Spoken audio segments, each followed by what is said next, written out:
Many producers find great value in adding the Simmental breed to a two-way or three-way planned crossbreeding system. The Simmental breed's complementary nature with the nation's predominantly black cow herd provides great advantages in terms of growth, yield grade, and efficiency. Joe Davis of South Carolina explains more. I'm Joe Davis from Westminster, South Carolina. Our operation is known as J. Davis Cattle. We use Simmental cattle along with our Brangus and Angus breeding system. We had been Brangus and Angus for a number of years, and we looked for a continental breed that would complement what we already had with the Angus and Brangus.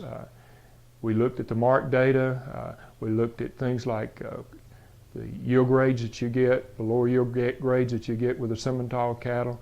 They have good mothering instincts. The carcass data was good, and it just seemed the right mix for us. So we began using the Simmental with our other cattle in a three-way cross about 4 years ago. We've been exceptionally pleased with that. The carcass data has done exactly what we thought it would do. We have less yield grade 4s and 5s than we've ever had in this last group of cattle.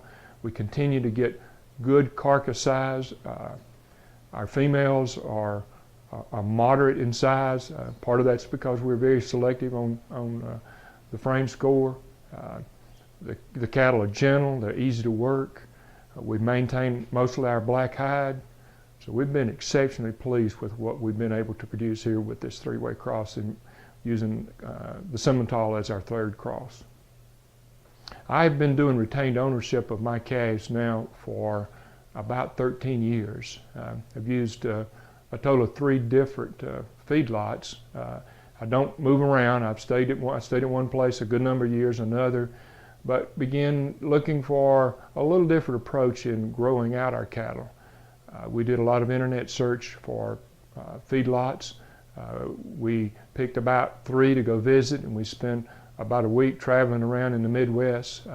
We ended up meeting with Tracy Bruner and the folks at Cow Camp, and we immediately knew we were where we needed to be. Tracy has been feeding our cattle now. This has been 2 years. We have cattle that will be going to him in October of this year. It's a particularly good match for us because the Bruners also have Simmental cattle. When we made the decision to add Simmental, we began the very first year, when the first group of cattle had harvested, we saw our yield grades improve. Our number 4 and 5s went down, 1s, 2s, and 3s came up. And even this year, and we attribute this to the Simmental breed, we had no yield grade 4s and 5s, and our carcass weights increased almost 100 pounds from the year before. When you look at basic herds, most herds have a big base of Angus breeding in them. And our experience is the Simmental really matches well with that breed makeup, and we would really recommend people to look at the mark data and at the crossbreeding programs that are talked about in the sire selection manual. All of those point toward Simmental being a very important breed to consider when looking at crossbreeding. For more information about how Simmental genetics can benefit your operation, please visit www.simmental.org.